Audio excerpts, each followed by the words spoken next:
नमस्कार मंडळी. तर आपण हिमाचलला चाललो, आपल्याला माहीतच आहे. तर आपण लास्ट व्लॉगमध्ये बघितलंच आहोत की मी ऑलरेडी ट्रेनमध्ये बसलेली आहे आणि थर्ड एसीचं बुकिंग केल्यामुळे इथे खूपच थंडी आहे.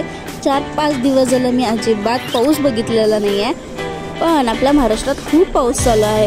तर करायचं काय, टाईमपास दिवसभर तर नवीन आणलेले गॉगल ट्राय करूया म्हटलं आणि काय मग फुल रॉक अँड रोल गाणी लावून मस्त टाईमपास केलो. 3 दिवस कशाबशा आपल्याला घालवायचेच आहेत ट्रेनमध्ये. तर काय करायचं, तर सेकंड राऊंड आपला जेवणाचा चालू झाला. आधी आल्या मस्त चपाती भाजी खाल्ली होती, त्याच्यानंतर सुका मी जाम, पीनट बटर, ब्राऊन ब्रेड वगैरे घेतलं होतं आणि आज मी ते सुद्धा ट्राय करणार आहे पहिल्यांदा.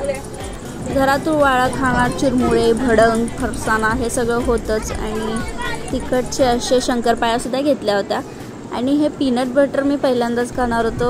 मला तर ह्यात काय विश्वास नव्हताच, कारण की शेंगदाण्याचं आणि माझं वाकडं आहे. पण एक गोष्ट मात्र मला कळालं नाही, ती जिमवाले हे पीनट बटर कसं खातात काय माहिती. बोलो भाई, पिज्जा मिलेगा एक्स्ट्रा वेज पिज्जा.